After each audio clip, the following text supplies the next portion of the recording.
마태복음 16장 16절부터 18절까지의 말씀, 우리가 잘 알고 있는 이야기입니다. 너는 나를 누구라 하느냐? 베드로의 고백이 기록되어져 있는 말씀. 주는 그리스도시요 살아계신 하나님의 아들이십니다. 이 고백의 말씀. 예수님은 제자들을 데리고 가이사라 빌립보 지역에 가셨습니다. 가이사라 빌립보는 헬몬산 기술에 자리 잡은 도시로 헤롯의 아들 빌립 2세가 로마 황제 가이사라의 이름과 자신의 이름을 황제에게 이름을 따서 지어서 황제에게 바쳤던 도시였습니다. 이 도시는 높은 산 기슭에 세워져 있었어요. 그리고 이 높은 산에는 거대하고 화려한 신전들이 세워져 있었습니다. 이 신전에는 판시라는 신이 있었어요. 판시는 풍요의 신입니다. 풍요의 신이에요. 그리고 비너스 신도 함께 있었고 거기에 춤추는 염소 신도 함께 있었습니다. 그뿐만이 아니라 각종 만신들이 그 산의 벽에 가득 새겨져 있었습니다. 만신들이 가득 새겨져 있었습니다. 그래서 많은 백성들은 그 산에 와서 그 만신들 앞에 와서 자신들이 필요에 맞는 신들에게 제사를 드리면서 자신의 필요를 드렸습니다. 온갖 신들이 다 있었어요. 그러니까 내가 돈이 필요하면 돈의 신에 가서 제사 드리면 되고, 내게 아들이 필요하면 아들의 신에 가서 제사 드리면 되고, 내가 딸이 필요하면 딸의 신에 가서 제사 드리면 되고, 내가 농사가 잘 되기를 원하면 농사를 잘 되는 신에 가서 드리면 되는 거고, 내가 건강이 필요하면 건강을 보고 드리는 그 신에 가서 내가 제사 드리면 되는 거예요. 많은 신들이 있었습니다. 각종 신들이 가득 있었어요. 그러한 곳에서 예수님은 베드로에게 물으셨습니다. 베드로야, 너는 나를 어떻게 생각하고 있느냐? 너는 나를 어떤 대상으로 생각하고 있니? 너와 나의 관계는 과연 어떤 관계니? 여러분에게 하나님은 어떤 분이십니까? 여러분에게 예수님은 어떤 분이십니까? 여러분에게 교회는 어떤 대상입니까? 여러분이 하는 기도, 여러분들이 하는 찬양, 여러분들이 드리는 예배, 헌신과 순종은 과연 어떤 이유입니까? 오늘 어려움에 빠져있는 대한민국과 한국 교회와 성도들에게 과연 하나님은 어떤 대상일까요? 과연 어떤 관계를 맺고 있을까요? 아니, 신도교회에게 하나님은 어떤 대상입니까? 오늘 신도교회는 하나님과 어떤 관계를 맺고 43년을 지내왔습니까? 오늘 예수님이 베드로에게 질문하신 질문을 우리는 깊이 생각해 봐야 합니다. 아멘. 할렐루야. 아멘. 깊이 생각해 볼 수 있어요. 아멘. 하나님은 구약의 이스라엘 백성들에게 하나님이 그들에게 어떤 대상인지 명확하고 정확하고 확실하게 말씀해 주셨습니다. 아멘. 나는 너희 하나님이고 아멘. 너희는 나의 백성이다. 아멘. 나는 너희를 나의 찬송을 부르기 위해서 아멘. 내가 너희를 지었다. 아멘. 너희는 내 것이다. 아멘. 하나님은 정확하고 명확하고 확실하게 아멘. 하나님과 이스라엘의 관계에 대해서 말씀해 주셨습니다. 아멘. 예수님은 신약에서 제자들에게 분명하게 말씀하셨어요. 나는 너희들의 길이고 진리고 생명이다. 아멘. 할렐루야. 아멘. 명확하고 분명하고 확실하게 예수님과 제자들의 관계에 대해서 말씀해 주셨습니다. 아멘. 그러나 이스라엘 백성이 생각하는 하나님은 어떤 분이셨습니까? 자신들을 애굽에서 해방시켜 주신 분이 하나님이셨습니다. 그리고 그들 자신들에게 끊임없이 먹을 것을 공급했었던 분이 하나님이셨습니다. 신발을 헤어지지 않게 하셨던 분이 하나님이셨고, 옷이 닳지 않게 하셨던 분이 하나님이셨고, 밤에는 구름 기둥, 밤에는 불 기둥으로, 낮에는 구름 기둥으로 그들을 인도하며 보호했던 분이 하나님이셨습니다. 홍해를 갈라주셔서 건너게 하셨던 분이 하나님이셨고요. 무리가 반석에서 물이 나오게 하셨던 분이 마라의 쓴물을 강물을 내리게 하셔서 그 갈증을 해결했던 분이 하나님이셨습니다. 위험과 어려움에서 건져주시는 분, 질병을 치료해 주시는 분, 그분이 이스라엘 백성들에게 하나님이셨습니다. 즉 자신들에게 필요를 채워주시고 자신들에게 필요를 공급해 주시는 전능하신 불가능함이 없으신 하나님, 살아서 역사하고 계시는 하나님, 그러므로 자신이 필요하면 언제든지 필요를 구할 수 있고 언제든지 해결을 요구할 수 있는 대상이었고 관계였습니다. 신약의 예수님과 함께 제자들에게 예수님은 어떤 분이셨습니까? 죽은 자를 살릴 수 있는 분이셨고 병든 자를 순식간에 고칠 수 있는 분이셨고 귀신을 쫓아낼 수 있는 분이셨으며 풍랑을 잔잔케 하시고 물고기 2마리 보리떡 5개로 허다한 물이 5,000명을 먹이고도 남게 할 수 있는 해결사, 치료사, 능력자가 예수님이셨습니다. 그러므로 불가능을 가능케 할 수 있는 기적을 베풀고 표적을 베푸고 능력을 행하는 분, 그게 그들에게 예수님이었고 그리고 그들은 그 예수님을 따르는 사람들이었습니다. 여러분, 정말 중요한 한 가지가 있습니다. 우리가 상대를 어떻게 생각하는가에 따라서, 내가 그 대상을 어떻게 생각하느냐에 따라서 관계가 만들어지기 시작합니다.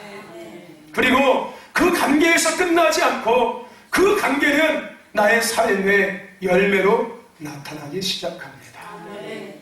하나님에 대해 그렇게 생각했던, 그래서 그런 관계를 맺던 이스라엘 백성은 어떻게 되었습니까? 자신들이 원하는 것들이 이루어질 때는 하나님께 가까이 있었습니다.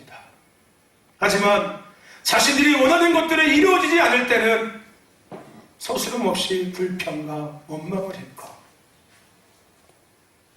자신들이 더 이상 원하는 것들이 채워지지 않을 때 그들은 서스럼 없이 자신들이 원하는 신들을 만들며 그 신들을 쫓아가기 시작했습니다. 아세라 신을 쫓아갔고 바알 신을 쫓아갔습니다. 디노스 신을 쫓아가고 한신을 쫓아가고 만신들을 쫓아가면서 자신의 필요를 요구했고 자신의 필요를 공급해달라고 그들은 따랐습니다. 그런 관계를 만든 거예요. 또다시 자신들의 뭔가를 채워줄 수 있는 관계, 자신들의 뭔가를 해결할 수 있는 그 관계, 그 대상을 찾았고 그 대상과 함께 그 관계를 맺었습니다. 그래서 결국은 어떻게 되었습니까? 그들 하나님을 버리고 떠났습니다. 그들 하나님을 외면해 버렸습니다. 여러분, 마찬가지입니다. 예수님에 대해서 그렇게 생각하고 그런 관계를 맺던 제자들은 어떻게 되었습니까? 더 이상 예수님께서 기적을 베풀 수 없는, 표적을 베풀 수 없는, 능력을 행할 수 없는 죄수의 신분이 되니까 그들은 예수님을 버리고 떠났습니다. 예수님을 외면해 버렸습니다. 그렇다면 여러분, 다시 앞에 했던 질문을 여러분에게 해보겠습니다. 나에게 하나님은 어떤 대상입니까?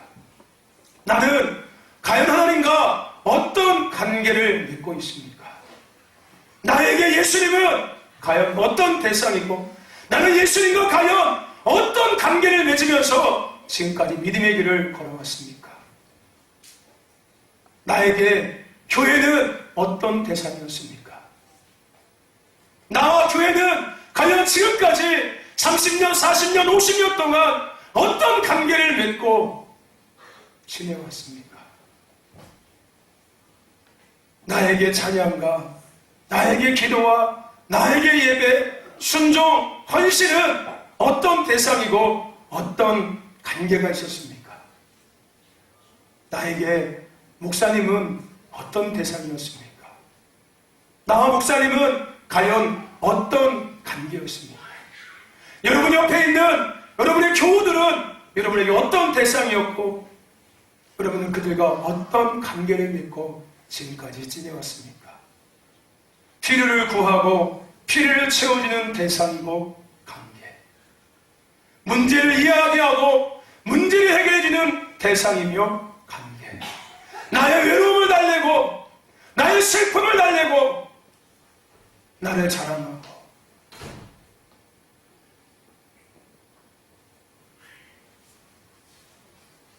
그런 관계, 그런 대상,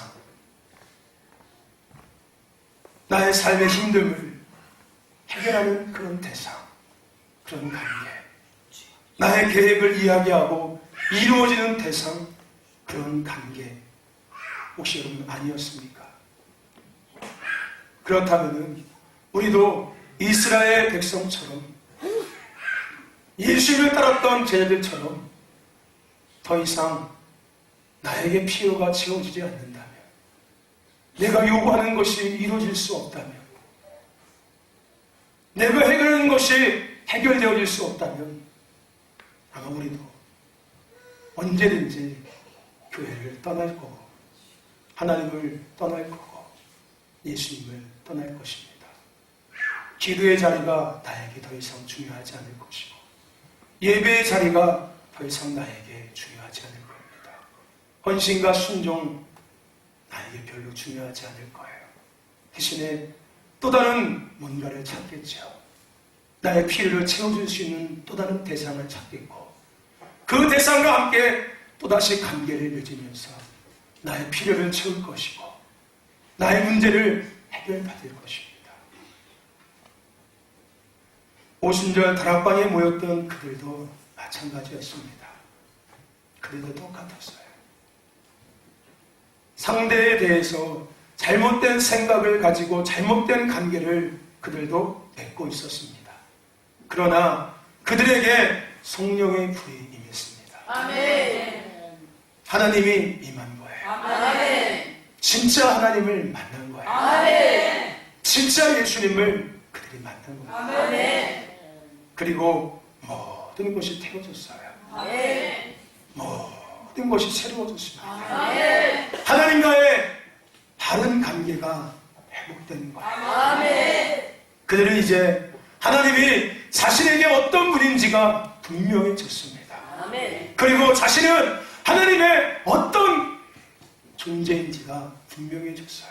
아멘. 나와 하나님과의 관계가 어떤 관계인지 아멘. 그들은 그 순간 분명히 깨닫게 된 것입니다. 아멘. 예수님도 하나님도 교회, 예배, 기도, 찬양, 헌신, 순종, 목회자, 신앙의 모든 것이 자신을 위해서, 자신의 필요를 채우기 위해서, 해결하기 위한, 이루기 위한 대상 관계가 아니라 아멘. 이제 하나님이 하나님 되심을 나타내기 위해서, 아멘. 예수님만이 길이요 진리요 생명이심을 나타내기 위해서, 아멘. 주님의 다스리심의 길을 예비하기 위해서 아멘. 주님 앞에 섰고 아멘. 주님 앞에 기도했고 아멘. 순종하고 예배하고 아멘. 관계를 맺고 그들이 살아가게 되었습니다. 아멘.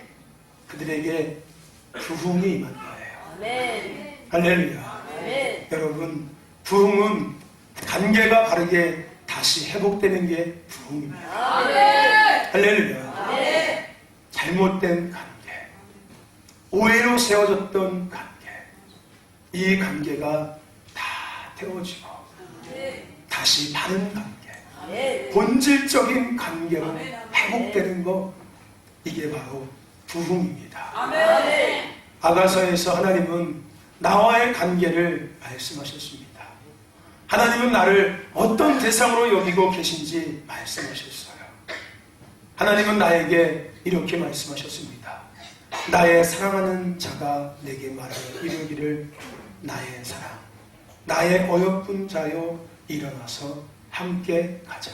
아멘. 할렐루야. 아멘. 하나님은 나를 사랑이라고 이야기하고 계십니다. 아멘. 더 나아가서 신부라고 이야기하고 계십니다. 아멘.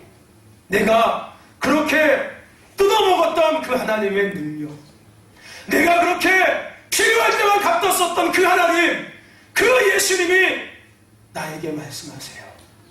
너는 내 사랑이다. 아멘. 너는 내 신부다. 아멘. 너는 나의 어여쁜 자다. 아멘. 하나님은 나에게 말씀하고 있습니다. 아멘. 저와 여러분들, 부흥을 맞이한 그들은 생명까지도 사랑하는 주님을 위해서 아끼지 않았습니다. 아멘. 배고픔, 삶의 어려움, 감옥에 갇힘, 억울한 누명, 주님을 향한 사랑, 주님을 위한 삶을 그 어떤 것도 막지 못했습니다. 아멘. 그들은 자신들을 위해서 흘린 주님의 눈물을 닦아드리는 삶을 시작했어요. 아멘. 그동안 주님이 자신의 필요의 대상이었고, 그래서 주님과 관계를 맺고 살았던 그들이 이제는 주님의 눈에 눈물을 닦아주는 삶을 살아가는 자들이 되었어요. 아멘. 주님의 눈물을 닦아내는 것을 뛰어넘어서 그 주님의 얼굴에 기쁨을 안겨주는 삶을 그들은 살기 시작했어요. 아멘.